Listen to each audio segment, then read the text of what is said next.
Assalamualaikum warahmatullahi wabarakatuh. Di sini kami dari kelompok 4 akan mempresentasikan hasil observasi kami pada mata kuliah metodologi pembelajaran kimia di SMA YP Unila. Adapun anggota kelompok kami yaitu saya sendiri, Niken Mega Pramesti dengan NPM 2213023014 dan Suci Ramadanti dengan NPM 2213023026 dan Inayah Wulandari dengan NPM 2213023040. Adapun pokok pembahasan dari hasil observasi kami yaitu yang pertama identitas sekolah, yang kedua yaitu cara atau metode guru mengajar, yang ketiga yaitu media yang digunakan, yang keempat adalah permasalahan dalam pembelajaran kimia, yang kelima adalah solusi permasalahan dalam pembelajaran kimia, dan yang terakhir kesimpulan.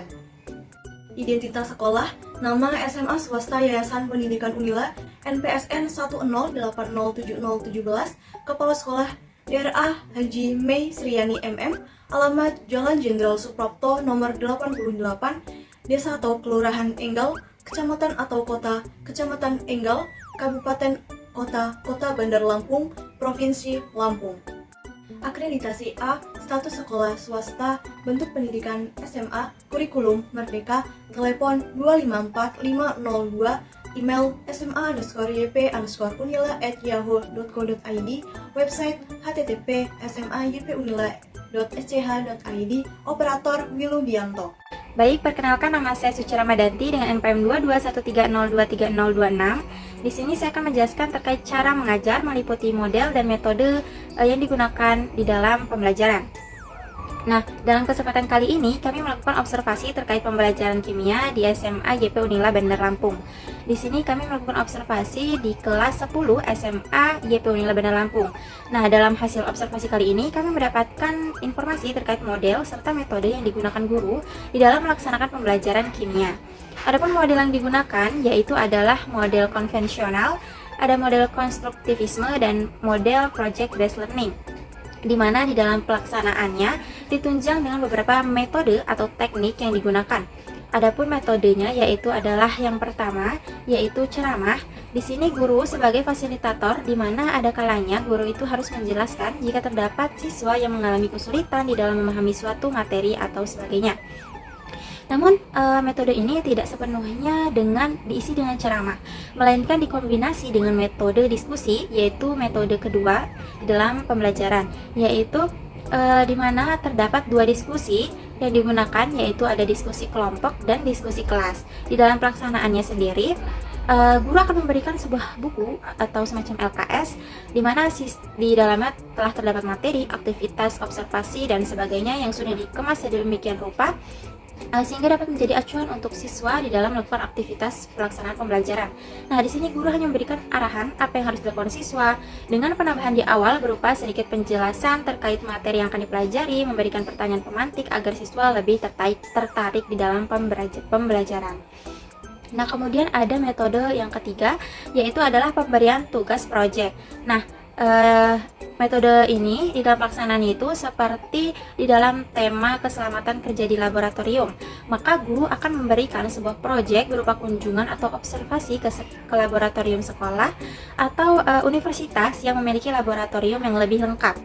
Nah, di sini sehingga siswa akan mengetahui bagaimana perbedaan laboratorium kimia, fisika, biologi, dan sebagainya.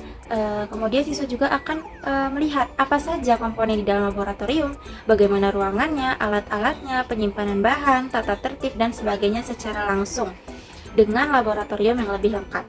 Kemudian siswa akan mengumpulkan berupa produk hasil dari proyek ini, di mana di sini guru membebaskan siswa di dalam pengumpulannya dapat berupa video, Canva, ataupun sebagainya sesuai dengan kreativitas dari siswa, di mana siswa di sini akan mempresentasikan hasil yang didapat dari proyek tersebut. Saya Niken Mega Pramesti dengan NPM 2213023014 akan menjelaskan media pembelajaran yang digunakan di SMA YP Unila. Dari hasil observasi kami di kelas 10 IPA 8 di SMA YP Unila, media ajar yang digunakan oleh Ibu Ismita saat mengajar adalah buku paket yang sesuai dengan materi yang diajarkan saat itu dan kurikulum yang berlaku. Buku tersebut digunakan sebagai pegangan siswa untuk bahan bacaan dan untuk memperdalam konsep kimia serta untuk latihan-latihan soal. Nah, selain itu, media pembelajaran yang digunakan adalah video pembelajaran yang berasal dari YouTube atau internet dan video pembelajaran yang dibuat sendiri oleh Ibu Ismita.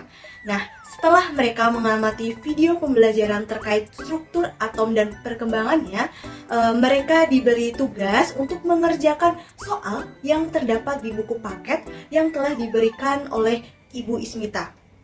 Nah, selain itu, Ibu Ismita memberikan sedikit penjelasan terkait dari materi tersebut. Saya Inaya Wulandari akan menyampaikan terkait permasalahan dalam pembelajaran. Permasalahan yang dihadapi oleh guru kimia di SMA YP Unila dalam menyelenggarakan proses pembelajaran diantaranya adalah kemandirian siswa yang masih belum terbentuk, sehingga siswa masih banyak yang kebingungan dengan penugasan yang diberikan oleh guru. Hal ini disampaikan oleh narasumber kami yang merupakan guru yang mengampu di kelas 10 SMA. Beliau mengatakan bahwa kemandirian ini belum terbentuk dikarenakan siswa kelas 10 masih dalam masa peralihan dari sekolah menengah pertama ke sekolah menengah atas yang memiliki tingkat kemandirian yang berbeda untuk penugasan. Kemudian hal ini juga berdampak pada lamanya waktu pengumpulan tugas, di mana narasumber kami harus menambah waktu pengerjaan dan memperpanjang waktu pengumpulan tugas. Adapun solusi yang diberikan oleh narasumber kami, yang pertama yaitu mengkombinasikan pembelajaran dengan model diferensiasi.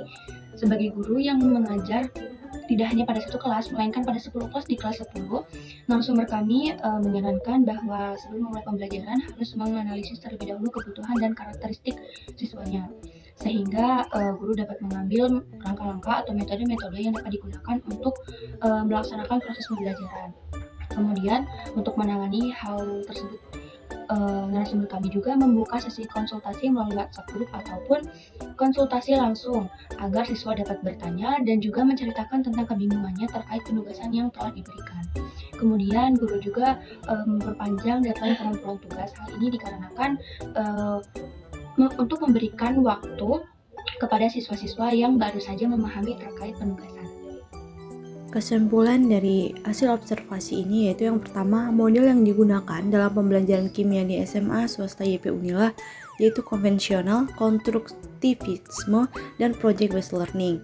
Yang kedua yaitu metode yang digunakan dalam pembelajaran kimia di SMA swasta YP Unila yaitu ceramah, kombinasi ceramah diskusi, dan tugas project yang menghasilkan sebuah produk. Yang ketiga yaitu dalam memilih model dan metode yang akan digunakan di dalam pembelajaran, kita harus menyesuaikan dengan karakteristik dan kebutuhan siswa atau kelas, karena setiap siswa dan kelas memiliki kebutuhan dan karakteristik yang berbeda-beda.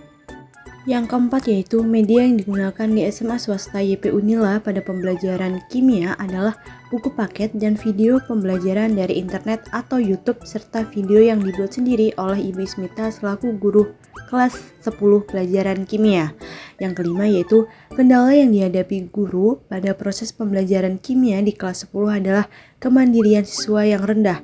Hal ini disebabkan siswa kelas 10 masih dalam masa peralihan dari sekolah menengah pertama ke sekolah menengah atas yang memiliki tingkat kemandirian tinggi. Yang terakhir yaitu proses pembelajaran dapat juga dikombinasikan dengan model pembelajaran berdiferensiasi agar guru dapat melakukan pendekatan kepada siswa yang memiliki kebutuhan belajar yang beragam. Baik, sekian presentasi dari kelompok kami. Kurang lebihnya kami mohon maaf. Kami akhiri. Wassalamualaikum warahmatullahi wabarakatuh.